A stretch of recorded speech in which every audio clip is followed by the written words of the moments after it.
അല്ലാഹുവിങ്കൽ നിന്ന് സഹായം കിട്ടാൻ അവന്റെ മഹാന്മാരോട് തേടുന്നു. രോഗം മാറ്റുന്നവൻ അല്ലാഹുവാണ്. പക്ഷേ രോഗം മാറാൻ നമ്മൾ ഡോക്ടർമാരെ സമീപിക്കുന്നു. കാരണമാണ് അള്ളാഹു നിശ്ചയിച്ച കാരണമാണ്.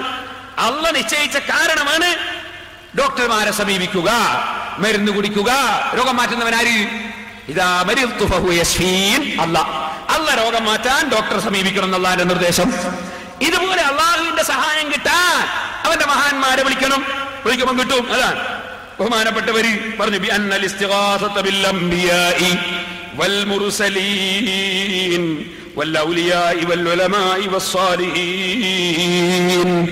അംബിയാക്കളോടും ഔലിയാക്കളോടുമൊക്കെ സഹായം ചോദിക്കൽ ജായിസത്തുൻ, അത് അനുവദനീയമാണ്. വലിർറുസുലി വൽ അംബിയാഇ വൽ ഔലിയാഇ വസ്സാലിഹീൻ ഇഗാസത്തുൻ ബഅദ മൗതിഹിം. മരണത്തിന് ശേഷവും അമ്പിയാക്കളും ഔലിയാക്കളും ഒക്കെ സഹായിക്കുന്നതാണ്. لأن معجزة الأنبياء وكرامات الأولياء لا تنقطع بموتهم. കാരണം അമ്പിയാക്കൾ ഔലിയാക്കളെ കറാമത്തും മുഅ്ജിസത്തും മരണത്തോടുകൂടെ നിലച്ചു പോകുന്നില്ല. അതുകൊണ്ട് അള്ളാഹു അവരെ ബഹുമാനിച്ചുകൊണ്ട്, അവരെ നമ്മൾ ആദരിക്കുന്നതിനാൽ, അവരെ വിളിക്കുന്നതിനാൽ, അവരോട് പറയുന്നതിനാൽ അള്ളാഹ് നമുക്ക് കാര്യം സാധിപ്പിച്ചു തരുന്നു. ഇമാം റംലി റളിയല്ലാഹു അൻഹു അവിടുത്തെ ഫതാവയുടെ 643 പേജിൽ രേഖപ്പെടുത്തുന്നു. ഇത് തന്നെ ഇബ്നു ഹജറുൽ ഹൈതമി റളിയല്ലാഹു അൻഹു അവിടുത്തെ അൽ ജൗഹറുൽ മുനല്ലം എന്ന ഈ കിതാബിലും പറയുന്നു. അത് തന്നെ സഹോദരന്മാരെ, അതാ ഇമാം ഇബ്നു ഹജർ തങ്ങൾ ശറഹുൽ ഇളാഹിൽ പറയുന്നു. അത് തന്നെ ഇമാം സുബ്കി അവിടുത്തെ ശിഫാഉസ് സഖാമിൽ പറയുന്നു. അത് തന്നെ ഇമാം നബവി കാല് തരിച്ചു പോയാൽ വരെ, കാല് കൊച്ചിയാൽ വരെ യാ മുഹമ്മദ് എന്ന് റസൂലുള്ളാഹിനെ വിളിച്ച് തേടണമെന്ന് അദ്കാറിൽ പറയുന്നു. അങ്ങനെ തുടങ്ങി എന്തിനധികം പറയണം. മുജാഹിദിനെ സംബന്ധിച്ചിടത്തോളം അവരെ ഏറ്റവും വലിയ നേതാവല്ലേ ഇബ്നു തൈമിയ്യ. ഇബ്നു തൈമിയ്യ പറഞ്ഞ ഖുർആൻ പറഞ്ഞ പോലെയാണ്. അങ്ങനെ ഇബ്നു തൈമിയ്യോ ഇബ്നു അബ്ദുൽ വഹാബോ ഒരു സംഗതി പറഞ്ഞാല് അത് ഖുർആൻ പറഞ്ഞ പോലെയാണ്. അങ്ങനെ കടുത്ത ശിർക്കാ പറഞ്ഞത്. അത് ഞാൻ വായിക്കാം കേട്ടോളെ. ഇബ്നു തൈമിയ്യയുടെയും മുഹമ്മദ് ഇബ്നു അബ്ദുൽ വഹാബിന്റെയും ആശയങ്ങൾ വിഷലിപ്തമാണെന്ന് പറയുന്നതും ഖുർആൻ വിഷലിപ്തമാണെന്ന് പറയുന്നതും തുല്യമാണ്. അപ്പോ മുജാഹിദിന്റെ വിചിന്തനം 2005 ഫെബ്രുവരി 25. ഖുർആൻ വിഷാണ് എന്ന് പറയുന്നതും ഇബ്നു അബ്ദുൽ വഹാബിന്റെ കിതാബ് വിഷാന്ന് പറയുന്നത് രണ്ടും ഒരുപോലെയാണ്. കാരണം ഖുർആൻ അള്ളാന്റെ കലാമ്, മറ്റേ അള്ളാന്റെ ഊരാറിന്റെ കലാമായിരിക്കും അല്ലെ ഇബ്നു അബ്ദുൽ വഹാബിന്റെ കലാമ്. അപ്പൊ ഇബ്നു അബ്ദുൽ വഹാബും ഇബ്നു തൈമിയ്യയും പറഞ്ഞ ഖുർആൻ പോലെയാണ്. അത് നിങ്ങളെ മാസിക, നിങ്ങളെ 2005 ഫെബ്രുവരി 25 വിചിന്തനത്തിലുള്ളതാ, എന്റെ വകയിൽ വെറുതെ പറഞ്ഞല്ല. അപ്പൊ ഖുർആനാണ് ഞങ്ങളെ മൗലവിയുടെ വാക്ക് എന്നാണ് നിങ്ങളെ വിശ്വാസം. ആ മൗലവിയായ ഇബ്നു തൈമിയ്യ, ആ ഇബ്നു തൈമിയ്യയുടെ ഇഖ്തിലാഉ സിറാത്തിൽ മുസ്തഖീം ഖുർആൻ പറഞ്ഞ പോലെയാണ് എന്ന് പറഞ്ഞില്ലേ. ആ ഇഖ്തിലാഉ സിറാത്തിൽ മുസ്തഖീം എന്ന കിതാബാണ് ഇനി വായിക്കുന്നത്. ആ കിതാബ് ഖുർആൻ പോലെയാണെന്ന് നിങ്ങൾ പറഞ്ഞ ഇബ്നു തൈമിയ്യന്റെ ഗ്രന്ഥം. ആ ഗ്രന്ഥത്തില് നിങ്ങൾക്ക് കാണാം 373 പേജില് ഇബ്നു തൈമിയ്യ പറയുന്നു, അള്ളാന്റെ റസൂലിന്റെ വഫാത്തിന് ശേഷം റസൂലുള്ളാഹിനെ വിളിച്ച് സഹായം ചോദിച്ചിട്ടുണ്ട്. ചോദിച്ച ആൾക്ക് സഹായം കിട്ടിയിട്ടും ഉണ്ട്. ഞാനല്ല പറയുന്നത്, കിഗൻ ഉസ്താദല്ല പറയുന്നത് ഇബ്നു തൈമിയ്യ. അയാള് പറഞ്ഞ ഖുർആനാണ് നിങ്ങളെ പത്രത്തിൽ നിങ്ങൾ പറഞ്ഞത്. ഇബ്നു തൈമിയ്യ പറയാണ്, وكذلك أيضا ما يروى أن رجلا جاء إلى قبر النبي صلى الله عليه وسلم فشكى إليه الجذب عام الرمادة فرآه وهو يأمر أن يأتي عمر فيأمره أن يخرج فيستسقي بالناس فإن هذا ليس من هذا الباب ومثل هذا يقع كثيرا لمن هو دون النبي صلى الله عليه وسلم وعارف من هذه الوقائع كثيرا. റസൂലുള്ളാഹിന്റെ ഖബറിൽ പോയി സഹായം ചോദിച്ചിട്ട് റസൂലുള്ള സഹായം കൊടുത്തിട്ടുണ്ട്. അത് ഞാൻ ഉറച്ചു വിശ്വസിക്കുന്നുണ്ട്. അതിലെനിക്ക് തർക്കമില്ല. ഇബ്നു തൈമിയ്യ പറയാണ്. എന്നിട്ട് ഇബ്നു തൈമിയ്യ പറയാണ്, വഅലൈക അൻ തഅലമ അന്ന ഇജാബത്തൻ നബിയ്യി സല്ലല്ലാഹു അലൈഹി വസല്ലം ഔ ഗൈരിഹി ലിഹൗലാഇ സാലിഹീന ലൈസ മിമ്മാ യദുല്ലു അലാ ഇസ്തിഹ്ബാബി സുആലി فإنه هو القائل صلى الله عليه وسلم إن أحدكم لا يسألني المسألة فأعطيه إياها فيخرج بها يتبطه بها نارا فقالوا يا رسول الله فلم تعطيهم قال يبون إلا أن يسألوني ويبى الله لي البخل وأكثر هؤلاء السائلين الملحين لما هم فيه من الحال لو لم يجابوا اضطرب إيمانهم كما أن السائلين له في الحياة كانوا كذلك. ഓ ജനങ്ങളെ, റസൂലുള്ളാഹിന്റെ കാലത്ത് റസൂലുള്ളാഹിനോട് വല്ലതും ആവശ്യപ്പെട്ടാൽ റസൂലുള്ള ഹയാത്ത് കാലത്ത് കൊടുക്കാറുണ്ട്. അതുപോലെ റസൂലുള്ളാഹിന്റെ വഫാത്തിന് ശേഷം ചോദിച്ചാലും റസൂലുള്ള കൊടുക്കാറുണ്ട്. ഇബ്നു തൈമിയ്യ പറയാണ്, മരണത്തിന് മുമ്പ് റസൂലുള്ള കൊടുക്കാറുണ്ട്, മരണത്തിന് ശേഷവും റസൂലുള്ള കൊടുക്കാറുണ്ട്. അതിലെനിക്ക് തർക്കമില്ല. പിന്നെന്താ അങ്ങനെ കൊടുക്കാൻ കാരണോ? റസൂലുള്ളാഹിന്റെ ജീവിതകാലത്ത് കൊടുക്കാൻ കാരണോ? ഞാൻ കൊടുത്തില്ലെങ്കിൽ അവന്റെ ഈമാൻ തെറ്റിപ്പോണ്ടാന്ന് വിചാരിച്ചിട്ട് കൊടുക്കുകയാണ്. മരണത്തിന് ശേഷവും റസൂലുള്ള കൊടുക്കാൻ കാരണോ? ഞാൻ ഖബറിന് എന്നോട് വിളിച്ചു ചോദിച്ചു, ഞാനൊന്നും കൊടുത്തില്ല, അയാൾ ഈമാൻ തെറ്റിപ്പോണ്ടാന്ന് വിചാരിച്ചിട്ട് കൊടുത്തതാണ്.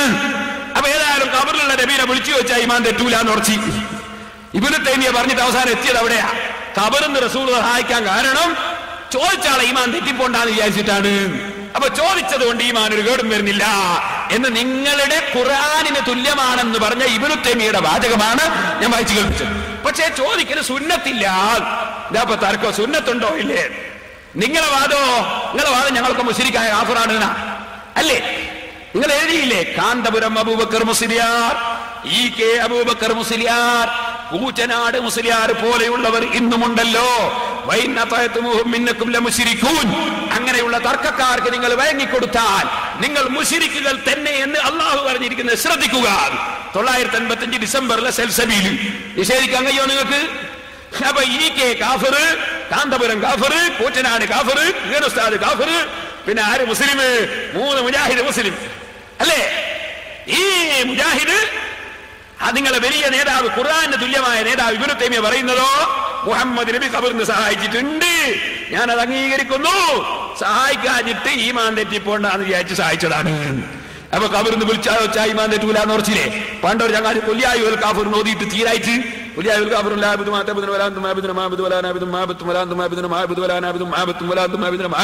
തീരുന്നില്ല. അപ്പൊ ഇയാളെ തന്നെ നിർത്തണ്ടേ? ഇതുപോലെ ഇബ്നു തൈമിയ്യ ഇസ്തിഗാസനെ സംബന്ധിച്ച് സംസാരിച്ചിട്ട് അവസാനം നിർത്തിയത് ഇതും പറഞ്ഞിട്ടാ. അറിയോ? എന്നിട്ടാ ഇപ്പൊ ഞങ്ങളെ വെല്ലുവിളിക്കാൻ വരുന്നത്? ഇബ്നു തൈമിയ്യ വലിയ പണ്ഡിതനല്ലേ? അദ്ദേഹം പറഞ്ഞിട്ട് എത്തിയില്ല എന്നാ ഞാൻ പറഞ്ഞു കേട്ടോ. അപ്പൊ സഹോദരന്മാരെ, പറഞ്ഞു വന്നത് നിങ്ങൾ മനസ്സിലാക്കണം, അമ്പിയാക്കൾ വിളിക്കുന്നതോ ഔലിയാക്കൾ വിളിക്കുന്ന പ്രശ്നമേ അല്ല. ഇബ്നു ഹജർ അസ്ഖലാനി റളിയല്ലാഹു അൻഹു റസൂലുള്ളാഹിനെ വിളിച്ചിട്ട് എത്രയാ പാടിയത് ഇബ്നു ഹജർ അസ്ഖലാനി റളിയല്ലാഹു അൻഹു. ഇമാം റാസി അവർ തഫ്സീർ റാസിയിൽ കാണാം, ഓ നബിയേ യുനാദൂന മിൻ വറായിക്, തങ്ങളുടെ വാതിൽക്കൽ വന്നിട്ട് ആ മുഅ്മിനീങ്ങൾ വിളിക്കുന്നു ഖബറിന്റെ അടുക്കൽ. റഫഅനാ ലക ദിക്റക എന്നതിന്റെ വ്യാഖ്യാനം തന്നെ അതാ, തങ്ങളെ വാതിൽക്കൽ വന്ന് വിളിക്കുന്നു. അപ്പൊ റസൂൽ സല്ലല്ലാഹു അലൈഹി വസല്ലം തങ്ങളെ വിളിക്കലോ പറയലോ അത് ഓരാക്കും തർക്കമില്ലാതെ പുണ്യകർമ്മമാണെന്ന് ഇമാം സുബ്കി റളിയല്ലാഹു അൻഹു ഇസ്റാഉ സഖാമിൽ പറയുന്നു. മുസ്ലിം സമുദായത്തിൽ വെറുതെ തർക്കം വലിച്ചിട്ടതല്ലേ ഇത്? പിന്നെ സഹോദരന്മാരെ, ഇവിടെ പറഞ്ഞെന്തറിയോ, ഒരു വഹദത്ത് മാലുണ്ടോലോ, പിന്നെന്താ കുറെ പന്താവൂരിന്റെ ബുക്കും, പിന്നെന്താ ഒരു മുഹീദ്ദീൻ മാല എന്നൊരു മാലുണ്ടോലോ, അതിലൊരു റൂഹ് തട്ടിക്കൊണ്ടുപോയ കൊട്ടയെന്ന് തട്ടിക്കൊണ്ടുപോയ ചരിത്രം ഉണ്ടോലോ. കേട്ടോളെ, അതിനൊക്കെ മറുപടി മൗലവിമാര് കേട്ടോളെ. ഞാൻ പറയാം, ഈ വിഷയത്തെ സംബന്ധിച്ച് നിങ്ങൾക്ക് എന്തെങ്കിലും അറിയാമോ മൗലവിമാരെ? നിങ്ങളതിനെ സംബന്ധിച്ച് പഠിച്ചിട്ടുണ്ടോ? പറയണമെങ്കിൽ പഠിക്കണ്ടേ? എന്തെങ്കിലും അറിയാമോ? ഒരു ചുക്കും പഠിക്കാതെ നിങ്ങൾ ഇനി മതം പറയാൻ പോകണം. അള്ളാഹുവിന്റെ ഔലിയ, ഞാൻ ചുരുങ്ങിയൊരു വിശദീകരണം സാധാരണക്കാർക്ക് കൂടി പറയാം. അള്ളാഹുവിന്റെ ഔലിയ, അള്ളാഹുവിന്റെ ഇഷ്ടജനങ്ങൾ എന്നാണ് അതിന്റെ അർത്ഥം. അല്ലെങ്കിൽ അള്ളയുമായി ആത്മീയമായി അടുത്തവർ, അള്ളാഹുമായി അടുത്തവർ. ഈ അടുത്തവർ 2 വിധക്കാരുണ്ട്. ഒന്ന് അവർ ബുദ്ധി നേരെ ഉള്ളവരാ, ബുദ്ധി നേർക്ക് നേരെ ഉള്ളവരാ, അള്ളാഹുമായി വളരെ അടുത്തവരുമാ. അങ്ങനത്തെ ആളുകളാണ് ശൈഖന്മാരാകാൻ പറ്റുന്നവർ.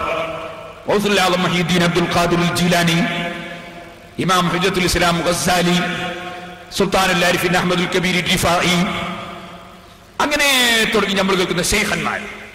അവര് ബുദ്ധി നേർക്ക് നേരെ ഉള്ളവരാണ്. അതോടുകൂടെ തന്നെ അവർ ശൈഖന്മാരാണ്. അവരുടെ വാക്ക് സ്വീകരിച്ചുകൊണ്ട് നമുക്ക് ജീവിക്കാവുന്നതും ആണ്, ജീവിക്കേണ്ടതും ആണ്. അതാണ് ശൈഖന്മാർ. വേറൊരു കൂട്ടരുണ്ട്, അതൊക്കെ ഞാൻ പലപ്പോഴും വിശദീകരിച്ചതാ. ശൈഖാകാൻ പറ്റില്ല, അവരെ നിർദ്ദേശം സ്വീകരിക്കാൻ പറ്റില്ല, അവരെ പിന്തുടരാൻ പറ്റില്ല, അവരെ നമുക്ക് സ്വീകരിക്കാൻ പറ്റില്ല. പക്ഷേ അവർ അള്ളാഹുവിന്റെ ഔലിയാക്കളാണ് താനും. അതെങ്ങനെ പറയാം? അള്ളാഹുവിനെ സ്നേഹിച്ചു. അവർ സ്നേഹം കൂടുതലായപ്പോ അവരെ മനസ്സ് തെറ്റിപ്പോയി. മനസ്സ് തെറ്റിയതിന്റെ കാരണം എന്താ? അള്ളാഹിനെ സ്നേഹിച്ചിട്ട് തെറ്റിയതാ. അതുകൊണ്ട് അള്ളാഹിന്റെ അടുക്കൽ അവർക്ക് ബഹുമാനമുണ്ട്, പക്ഷെ അവരെ മനസ്സ് റെഡിയില്ല. മനസ്സ് റെഡിയില്ലാത്തത് കൊണ്ട് തന്നെ അവരുടെ വാക്കുകളും പ്രവൃത്തികളും ഒന്നും നമുക്ക് സ്വീകരിക്കാൻ പറ്റില്ല. അവരെ ശൈഖാണ് എന്ന നിലക്ക് അവരുടെ നിർദ്ദേശം സ്വീകരിച്ച് ജീവിക്കാനും പാടില്ല. ഇവർക്ക് മജ്ദൂബുകൾ എന്ന് പറയും. ഈ മഹാന്മാരെ സംബന്ധിച്ചും ബഹുമാനപ്പെട്ട ഇബ്നു ഹജർ അൽ ഹൈതമി റളിയല്ലാഹു അൻഹു ഫതാവൽ ഹദീസിൽ പറഞ്ഞിട്ടുണ്ട്, ശർഹുൽ മഖാസിൽ ഇമാം തഫ്താസാനി പറഞ്ഞിട്ടുണ്ട്, ഇമാമികളെല്ലാം അത് വിശദമായി വിവരിച്ചിട്ടുണ്ട്. ഇത് എന്റെ മാന്യ മുസ്ലിം സഹോദരന്മാർ മനസ്സിലാക്കുക. രണ്ട് വിഭാഗമുണ്ട് ഔലിയാക്കൾ. ഈ ഔലിയാക്കളുടെ സ്വഭാവം എന്താ? അവർക്ക് അവരുടെ ശരീരം തന്നെ ഓർമ്മയില്ല, മറ്റുള്ളതും ഓർമ്മയില്ല. അങ്ങനത്തെ ഒരു കൂട്ടര്. അതെങ്ങനെ അങ്ങനെ സംഭവിക്കുമോ മൗലിയാരെ? അതൊക്കെ സംഭവിക്കും. അതൊക്കെ ഇപ്പൊ മൗലവിമാർക്ക് ഇപ്പൊ ഒരു ദിവസം കൊണ്ട് പഠിപ്പിച്ചു തരാൻ കഴിയില്ല. നിങ്ങൾ വരൂ, സിറാജുള്ളതിൽ വരൂ, കൊച്ചു സെന്റർ കിതാബ് ഞാൻ പഠിപ്പിച്ചു തരാം. ഞാൻ ഒറ്റ വാക്കിൽ പറയാം, സാധാരണക്കാർക്ക് വേണ്ടി പറയാം, കേട്ടോളൂ. യൂസുഫ് നബി അലൈഹിസ്സലാമിന്റെ സൗന്ദര്യത്തിൽ ആകൃഷ്ടരായി അതാ നമ്മുടെ സുലൈഖ ബീവി യൂസുഫ് നബിയെ തെറ്റായ പ്രവർത്തനത്തിന് വേണ്ടി ക്ഷണിച്ചൊരു സംഭവം ഖുർആനിലുണ്ട്.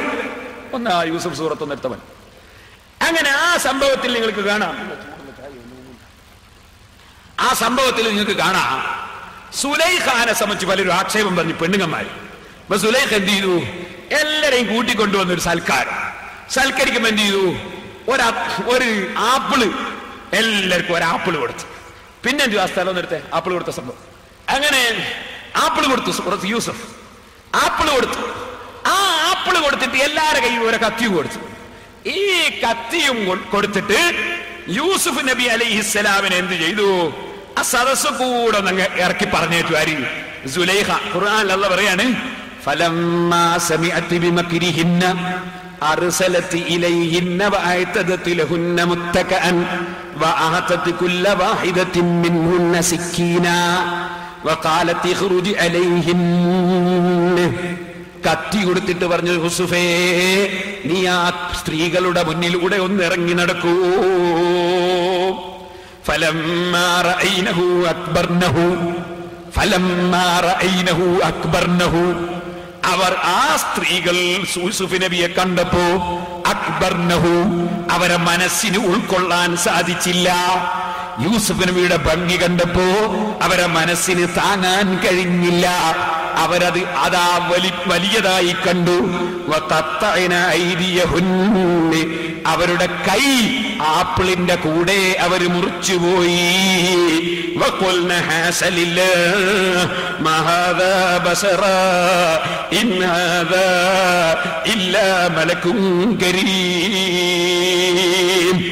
കൈ മുറിച്ചുകൊണ്ട് ആ സ്ത്രീകൾ പറഞ്ഞുപോയി, ഇത് മനുഷ്യനല്ല, ഇതൊരു വലിയ മലക്കാണെന്ന് പറഞ്ഞുപോയി. ഇപ്പൊ നിങ്ങളൊന്ന് നോക്ക്, അവരെ മനസ്സ് തെറ്റിപ്പോയി, കൈ മുറിച്ചുപോയി. ആപ്പിള് മാത്രല്ലേ മുറിച്ചത്, ആപ്പിളിന്റെ കൂടെ കൈയും കൂടി മുറിച്ചുപോയി. ശരീരം ഓർമ്മയില്ല. പിന്നെയോ മനുഷ്യനെ കണ്ടപ്പോ മലക്കാന്ന് പറയുകയും ചെയ്ത്. എന്താ പറയുന്നതെന്ന് ഓർമ്മയില്ല, പറയുന്നത് എന്താന്ന് ഓർമ്മയില്ല, ചെയ്യുന്ന എന്താന്ന് ഓർമ്മയില്ല. എന്താ കാരണം? യൂസുഫ് നബി അലൈഹിസ്സലാമിന്റെ ഭംഗിയിലെങ്കിൽ ലയിച്ചുപോയി. ഓ സഹോദരാ, അള്ളാഹുവിനെ പ്രിയം വെച്ച മഹാന്മാർ അവർ അള്ളാഹുവിനെ കാണണമെന്ന ചിന്തയിലങ്ങ് ലയിച്ചു. അള്ളാഹുവിനെ പ്രിയം വെച്ചങ്ങ് ലയിച്ചു. ആ ലയനത്തോടുകൂടെ നിങ്ങൾ ഓർക്കണം, ആ ലയനത്തോടുകൂടെ അവരുടെ മനസ്സങ്ങ് തെറ്റിപ്പോയി. ഈ യൂസുഫ് നബിയെ കണ്ടിട്ട് തന്നെ മനസ്സ് തെറ്റിയത് ഖുർആൻ പറഞ്ഞില്ലേ? അള്ളാഹുവിനെ ചിന്തിച്ച് മനസ്സ് തെറ്റിപ്പോയി. അങ്ങനെ തെറ്റിപ്പോയാൽ അവർക്ക് പിന്നെ എന്താ ചെയ്യുന്നതെന്നില്ല, എന്താ പറയുന്നതെന്നില്ല. ഇവർക്ക് റുഖലാഉൽ മജാനീൻ എന്നാ പണ്ഡിതന്മാര് പറയാ. ബുദ്ധിയുള്ള ഭ്രാന്തന്മാര് തന്നെ അവര്. പക്ഷെ ബുദ്ധിയുള്ള ഭ്രാന്തന്മാര് പറയുന്നത് അവരല്ലാനല്ലേ സ്നേഹിച്ചത്, ബുദ്ധിയല്ലേ അത്. അള്ളാനെ സ്നേഹിച്ച് ഭ്രാന്തായിപ്പോയി. അങ്ങനത്തെ ഭ്രാന്തന്മാർക്ക് തക്ലീഫുണ്ടോ? അവരോട് കൽപ്പന ഉണ്ടോ? ഇല്ല. കാരണം അവരുടെ മനസ്സ് ബുദ്ധി ശരിയില്ല. അങ്ങനത്തെ ചില ആളുകളുണ്ട് ഔലിയാക്കൾ. അവരുടെ നിർദ്ദേശം സ്വീകരിച്ച് ജീവിക്കാൻ പാടില്ല, അവരെ തരീഖത്ത് വാങ്ങാൻ പാടില്ല, അവരെ കൈപിടിച്ചിട്ട് അവർ ഒരുപോലെ സ്വീകരിക്കാൻ പാടില്ല. അവരൊന്നും സ്വീകരിക്കാൻ പാടില്ല. പക്ഷേ അവർ ഔലിയാക്കളായതുകൊണ്ട് അവരെ ബഹുമാനിക്കണം. അവർക്കാണ് മുഅത്തഖദുകൾ എന്ന് പറയുന്നത്. അങ്ങനെയുള്ള ചിലരുണ്ട് ഔലിയാക്കളെ കൂട്ടത്തിൽ. ആ ഔലിയാക്കൾ അള്ളാഹുവിനെ സ്നേഹിച്ച് മനസ്സ് തെറ്റിപ്പോയവർ. അത്തരത്തിലുള്ള ചില ആളുകളുടെ ചരിത്രങ്ങൾ ഉണ്ടാവും ചില സ്ഥലത്ത്. അത്തരം ചരിത്രങ്ങൾ കൊണ്ടുവന്നിട്ട് ഇവർ കാര്യമായിട്ട് ഉദ്ധരിക്കും. അപ്പൊ ഉദ്ധരിക്കുമ്പോ സാധാരണക്കാർക്കൊന്നും ഇതെന്താ ഔലിയേ, ഓ മനുഷ്യ, അത് മനസ്സ് തെറ്റിപ്പോയ ആളുകളുടെ പ്രവർത്തനങ്ങളാണ്. അതൊന്നും നീ വിലായത്തും കറാമത്തും നിഷേധിക്കാൻ കാരണമായി കൂടാ. നീ മനസ്സിലാക്കണം. സുലൈഖന്റെ മനസ്സ് തെറ്റിയോ? സുലൈഖ എപ്പോഴെങ്കിലും കൈയെടുത്തിട്ട് ആപ്പവർക്ക് കൈ മുറിച്ചോ? ഇല്ല. സുലൈഖന്റെ മനസ്സ് യൂസുഫ് നബി അലൈഹി ഇസ്ലാമിനെ കണ്ടിട്ട് യൂസുഫ് നബിയിൽ തന്നെ ലയിക്കാന്നല്ലാതെ ആപ്പിൾ മുറിക്കുമ്പോൾ കൈ മുറിഞ്ഞിട്ടൊന്നുമില്ല. സുലൈഖക്ക് കുറച്ചും കൂടി മനക്കരുത്തുണ്ട്, ബാക്കിയുള്ള പെണ്ണുങ്ങൾക്ക് അത്ര മനക്കരുത്തില്ല. അപ്പൊ നിങ്ങൾ ചോദിക്കും, എന്നാ പിന്നെ റസൂലുള്ളാഹിന്റെ ഏറ്റവും വലിയ വലിയും നബിയും അബൂബക്കർ റളിയല്ലാഹുവിന്റെ ഏറ്റവും വലിയ വലിയ അവർക്കെല്ലാം അങ്ങനെ സംഭവിക്കുന്നത്? അവർക്ക് സംഭവിക്കില്ല. കാരണം അവർ ഇവരെക്കാണ് വലിയവർക്ക് സംഭവിക്കൂല. ഇത് ഔലിയാക്കളെ കൂട്ടത്തിൽ രണ്ടാം കിടക്കാരാ, ഒന്നാം കിടക്കാരല്ല, ഫസ്റ്റ് ക്വാളിറ്റി അല്ല. ഫസ്റ്റ് ക്വാളിറ്റിക്കാരാ മുഹീദ്ദീൻ ശൈഖൊക്കെ, അവർക്ക് സംഭവിച്ചിട്ടില്ല. അവരാ ശൈഖന്മാര്. അപ്പൊ ഔലിയാക്കളിൽ രണ്ട് വിഭാഗമുണ്ട്. ഒന്ന് അള്ളാഹിനെ സ്നേഹിച്ച് മനസ്സ് തെറ്റി ഭ്രാന്തായി പോയവരുണ്ട്. ഒരു വിഭാഗം അങ്ങനെ മനസ്സ് തെറ്റാത്തവരുണ്ട്. ഈ തെറ്റിയ കക്ഷികൾക്കാണ് അഹ്ലുൽ ഗൈബ് എന്ന് പറയുന്നത്. അവരുടെ കിതാബുകൾ നോക്കാൻ പാടില്ല, അവരെ നിർദ്ദേശം സ്വീകരിക്കാൻ പാടില്ല. അത് സുന്നത്തി ജമാഅത്തിന്റെ വിശ്വാസമാ. അത് ഫത്ഹുൽ മുഈനിലുണ്ട്. മോനെ ഫത്ഹുൽ മുഈൻ എടുത്താ. ഇവരെന്തേ ഫത്ഹുൽ മുഈൻ ഓതാതിരുന്നത്? ഫത്ഹുൽ മുഈൻ ഓതണം. ഫത്ഹുൽ മുഈനിലുണ്ട്. ഇബ്നു അറബിയെ പോലുള്ളവർ കിതാബ് നോക്കാൻ പാടില്ല, അവരെ കിതാബ് വായിക്കാൻ പാടില്ല, അവർ പറഞ്ഞ് സ്വീകരിക്കാൻ പാടില്ല. അവരാളുകൾ വലിയ ആളുകൾ അല്ലാഹുവിനെ സ്നേഹിച്ചിട്ട് ഭ്രാന്തായി പോയതല്ലേ. അപ്പൊ അവരെ സംബന്ധിച്ചിടത്തോളം ഫത്ഹുൽ മുഈനിലുണ്ട് ആ വിഷയം. ഒന്നെടുത്തിന്റെ മുമ്പിൽ കാണിച്ചു കൊടുത്തവനെ ഇവിടെ എത്തായിട്ട് പറഞ്ഞു. ഞാൻ അവർക്ക് മുമ്പ് ഇവിടെ കള്ളത്തരീക്കത്തിന് പറ്റി പ്രസംഗം വായിച്ചതാണ്. സഹോദരന്മാരെ, ഞാൻ പറഞ്ഞു വരുന്നത് ഫത്ഹുൽ ഞങ്ങളെ സർവ്വ കിതാബിലുണ്ടത്. അവർ പറയുന്നത് സ്വീകരിക്കാൻ പാടില്ല. അങ്ങനെ ഒരു കൂട്ടരുണ്ട് ഔലിയാക്കൾ. അവരെ ചില ചരിത്രങ്ങൾ ഉണ്ടാവും. ആ ചരിത്രങ്ങൾ ഉദ്ധരിച്ച് കറാമത്തിനെ ചോദ്യം ചെയ്യുക, ഔലിയാക്കളെ പരിഹസിക്കുക, അത് ഇവരുടെ ഹോബിയാണ്. അതിൽ മുസ്ലിമീങ്ങൾ വിട്ടുപോകണ്ട ഞാൻ പറഞ്ഞു. അങ്ങനെ സംഭവിക്കുമോ മര്യാദ? അതിന്റെ തെളിവ് ഖുർആനിൽ നിന്നാണ് ഞാനിപ്പോ ഒന്ന് പറഞ്ഞു. ഇനി ഹദീസ് കേട്ടോ. അള്ളാഹിന്റെ റസൂല് പറയുന്നു. ആ മുസ്ലിം കേട്ടെടുത്തവനെ മുസ്ലിമിൽ കൊണ്ടുവന്നില്ലേ? സഹീഹ് മുസ്ലിമിൽ നിങ്ങൾക്ക് കാണാം. അള്ളാഹിന്റെ റസൂല് പറയാണ്, ഒരാള് തൗബ സ്വീകരിക്കുന്നതിനെ പറ്റി ഉദാഹരണം പറഞ്ഞുകൊണ്ട് പറയാൻ. ഒരാള് അയാളെ മുഴുവൻ സ്വത്തും എല്ലാവരും ഒട്ടകപ്പുറത്താണുള്ളത്. അങ്ങനത്തെ ആ ഒട്ടകത്തിന് ഒരു ദിവസം നോക്കുമ്പോൾ കാണുന്നില്ല. ഇയാൾ ഞാനെങ്ങനെ ജീവിക്കാന്നുള്ള കാര്യത്തിൽ ഭയങ്കര ബേജാറിലായി. ആ ബേജാറിൽ ഇങ്ങനെ കുടുങ്ങി നടക്കുമ്പോ ഒരു ദിവസം നേരം വെളുത്തുമ്പോ ഇയാളെ മുന്നിൽ ഒട്ടകവും സാധനം ഒക്കെ മുന്നിൽ. അത് ഐസമിൻ റാഹിലത്തിഹി ഫബൈനാഹു കദാലിക ഇദാ ഹുവ ബിഹാ ഖായിമത്തുൻ ഇൻദഹു ഫഅഖദ ബിഖിതാമിഹാ. ഒട്ടകം നഷ്ടപ്പെട്ടു പോയിട്ട് ആ ഒട്ടകം ഇങ്ങ് കിട്ടിയപ്പോ ഇയാൾക്ക് ഭയങ്കര സന്തോഷമായി പോയി. സുമ്മ ഖാല മിൻ സിദ്ദത്തിൽ ഫറഹി. ഈ ലയനത്തിൽ, ഈ സന്തോഷത്തിൽ ലയിച്ചിട്ട് ഇയാളങ്ങ് പറഞ്ഞു, അല്ലാഹുമ്മ അന്ത അബ്ദീ വഅന റബ്ബുക്. പറഞ്ഞ എന്താണ്? അല്ലാഹുമ്മ അന്ത അബ്ദീ വഅന റബ്ബുക്. അല്ലാഹുവേ, നീ എന്റെ അടിമയാണ്, ഞാൻ എന്റെ റബ്ബാണ്. അവർ നേരെ തിരിച്ചാ വന്നത്. പറയേണ്ടത് അല്ലാഹുമ്മ അന അബ്ദീ വഅന്ത റബ്ബീന. അതിന് പറഞ്ഞ എന്താണ്? അല്ലാഹുമ്മ അന്ത അബ്ദീ, അല്ലാഹുവേ നീ എന്റെ അടിമയാണ്, വഅന റബ്ബുക്, ഞാൻ എന്റെ റബ്ബാണ് എന്ന് പറഞ്ഞു. അന്ത അബ്ദീ വഅന റബ്ബുക്, ഞാൻ നിന്റെ റബ്ബാണ്, നീ എന്റെ അടിമയാണ് എന്ന് അള്ളാഹിനോട് പറഞ്ഞു. അല്ലാഹുമ്മ അന്ത അബ്ദീ വഅന റബ്ബുക്. ഇങ്ങനെ പറയാൻ പാടുണ്ടോ? അങ്ങനെ പറയാൻ പാടില്ല. പക്ഷെ ഇദ്ദേഹം ഈ ഒട്ടകത്തിനെ കാണാത്ത ബേജാറില്, അവസാന ഒട്ടകത്തിന് പെട്ടെന്ന് കിട്ടിയ സന്തോഷത്തില് അള്ളാഹിനോട് പറയുമ്പോ ഇയാളെ നാവും തെറ്റിപ്പോയി, മനസ്സും തെറ്റിപ്പോയി. പെട്ടെന്ന് പറഞ്ഞ വാചകം എങ്ങനെ? എന്ത്? അന്ത അബ്ദീ വഅന റബ്ബുക്. ഹദീസിൽ കാണാം, അഖ്തഅ മിൻ സിദ്ദത്തിൽ ഫറഹി. സന്തോഷത്തിന്റെ കാഠിന്യം കൊണ്ട് അദ്ദേഹത്തിന് പിഴച്ചുപോയി, വാക്ക് പിഴച്ചുപോയി. അത് കാഫറാന്ന് പറയാൻ പറ്റുമോ? ഇല്ല. സന്തോഷത്തിൽ അങ്ങനെ പറഞ്ഞു വരാ. ഇങ്ങനെ എന്റെ ഔലിയാക്കളെ കൂടത്തിൽ ചിലര് അള്ളാഹിനെ സ്നേഹിച്ചിങ്ങനെ പോകുമ്പോ അവരെ ആത്മാക്കൾ ശുദ്ധിയാവുമ്പോ അള്ളാഹ് ചില മലക്കൂത്തുകൾ കാണിച്ചു കൊടുക്കും. ഞാൻ ആ ജ്യോതിയിലേക്ക് ഇബ്രാഹിമ മലക്കൂത്തസ് സമാവാതി വൽ അർള്, അള്ളാഹ് ചില സാമ്രാജ്യങ്ങൾ അങ്ങ് കാണിച്ചു കൊടുക്കും. അപ്പൊ ലൗഹുൽ മഹ്ഫൂദ് മുതൽക്ക് പല സംഗതിയും കാണും, മലക്കുകളെ കാണും, അമ്പിയാക്കളെ റൂഹ് കാണും, അങ്ങനെ പല സംഗതിയും അങ്ങനത്തെ ആളുകൾ കാണും. ആ കാണുന്ന സമയത്ത് ഇവർ ഇതിലങ്ങ് ലയിച്ച് ചിലപ്പോൾ അവരെ ശരീരം മറന്നുപോകും, സംസാരം മറന്നുപോകും. ആ സന്തോഷത്തിന്റെ കാഠിന്യം കൊണ്ടും ചിലപ്പോൾ അവരെ നാവിൽ നിന്ന് അതായി പാടില്ലാത്തത് വന്നുപോകും, ചിലപ്പോൾ പാടില്ലാത്തത് ചെയ്തു പോകും. അത്തരം ആളുകളെ ശൈഖാക്കി സ്വീകരിക്കാൻ പാടില്ല, അവരെ നിർദ്ദേശം സ്വീകരിക്കാൻ പാടില്ല. ഇവരാണ് ഉഖലാഉൽ മജാനീൻ എന്ന് പറയുന്നത്. അത്തരത്തിലുള്ളവരുടെ ചരിത്രങ്ങൾ വായിച്ച് പരിഹസിക്കുന്നത് ഔലിയാക്കളെ നിന്ദിക്കലാണ്. നേരെ മറിച്ച് ഗൗസുൽ ആദം മുഹ്യിദ്ദീൻ അബ്ദുൽ ഖാദിർ ജീലാനിയെ പോലുള്ളവർ, സിദ്ദീഖുൽ അക്ബർ റളിയല്ലാഹു അൻഹു പോലുള്ളവർ, അവര് ശൈഖന്മാരാണ്, മറ്റുള്ളവരെയും കൂടി പഠിപ്പിക്കുന്ന മഹാന്മാരാണ്. അതുകൊണ്ട് അവർക്ക് ആ നിലക്കുള്ള ഈ ന്യൂനത സംഭവിക്കുന്നില്ല, മനസ്സ് തെറ്റിപ്പോന്നില്ല. മനസ്സ് തെറ്റുക എന്നത് പൂർണ്ണതയല്ല, ന്യൂനതയാണ്. ഔലിയാക്കൽപ്പെട്ട രണ്ടാം കിടക്കാർക്കുണ്ടാകുന്നതാണ്, ഒന്നാം കിടക്കാരായവർക്ക് അതുണ്ടാകുന്നതല്ല. അതുകൊണ്ട് സഹോദരന്മാരെ, അത്തരം ഔലിയാക്കളെ ചരിത്രങ്ങൾ പറഞ്ഞ് പരിഹാസം ചുരിയുന്നത് വാസ്തവത്തിൽ വിവരമില്ലാത്തത് കൊണ്ടാണ്. അവരുടെ വാക്കിനൊക്കെ ചിലപ്പോൾ നമ്മൾ അറിയാത്ത ചില അർത്ഥങ്ങൾ ഉണ്ടാകും. അത് മൗലവിമാർക്ക് ഒരു ദിവസം കൊണ്ട് പഠിപ്പിച്ചു തരാൻ കഴിയില്ല. വേണമെങ്കിൽ എന്റെ കൂടെ കുറച്ച് ദിവസം നടന്നാൽ ഞാൻ കുറെയൊക്കെ നിങ്ങൾക്ക് പഠിപ്പിച്ചു തന്നേക്കാം. ഇപ്പോൾ ഞാൻ അതിലേക്ക് വിശദമായി കടക്കുന്നില്ല. ഒരു ചെറിയ ഉദാഹരണം പറയട്ടെ. ഇവിടെ പറഞ്ഞൊന്ന്, ബീരാൻ ഔലിയാപ്പാബാദ് ആളുടെ കേരളത്തിലെ മൂപ്പരിങ്ങനെ പറയുമ്പോഴും ലാ കണ്ണ ഇല്ലല്ലാഹ് ലാ മൂക്ക ഇല്ലല്ലാഹ് ഇങ്ങനെ പറയുമ്പോഴും അതൊരു ബുക്കിൽ ഞാൻ നേരത്തെ പറഞ്ഞ നെല്ലും പതിരും തിരിക്കാതെ എഴുതുന്നൊരു മൂല്യാണ് KVM വന്നാവൂര്. അയാളങ്ങട്ട് എഴുതി, ഇത് വിവരമില്ലാത്തവരോട് പറയാമോ, വിവരമില്ലാത്തവർക്ക് ഇത് മനസ്സിലാവോ എന്നൊന്നും അയാൾ നോക്കിയില്ല. എന്നാൽ നേരിട്ട് പറയാൻ പാടില്ല. കല്ല് വിന്യാസ അതിന് കൂലിഹിന്നാണ്, ഓരോരുത്തർക്ക് തിരിയുന്നവരത്തോട് പറയാവൂ. പ്രസവിച്ച ഉടനെയുള്ള കുട്ടിക്ക് ബിരിയാണി വാരി കൊടുത്താൽ ദഹിക്കുവോ? ഇല്ല. അതുപോലെ വിവരം കെട്ട ജാഹിലിങ്ങളോട് ഇങ്ങനത്തെ ബുക്ക് ഇറക്കാൻ പാടില്ല, അറിയിക്കാനും പാടില്ല. അതുകൊണ്ടാണ് ഫതുൽ മീൻ പറഞ്ഞു അവരെ ബുക്ക് വായിക്കാൻ പാടില്ല, ഇബ്നു അറബിന്റെ കിതാബ് നോക്കാൻ പാടില്ല എന്നാ ഫതുൽ മീൻ പറഞ്ഞു. കാരണം വിവരമില്ലാത്ത നോക്കിയാൽ വെച്ചൂന്നാ. അപ്പൊ വിവരമില്ലാത്തവരുടെ മുന്നിൽ ഇത്തരം ബുക്ക് ഇറക്കിയത് തന്നെ തെറ്റാണ്. ഇനി ഞാൻ പറയട്ടെ, ഈ പുസ്തകം തന്നെ എന്നാൽ അതൊന്ന് തീർത്തും വായിച്ചോ മൗലവി? ഈ ബുക്കിൽ തന്നെ പറയുന്നുണ്ടെന്ന്. ഇങ്ങനെ പോയിക്കുമ്പോ മൂപ്പരോട് ഒരാൾ ചോദിച്ചു, എന്തായി പറയും നിങ്ങള്?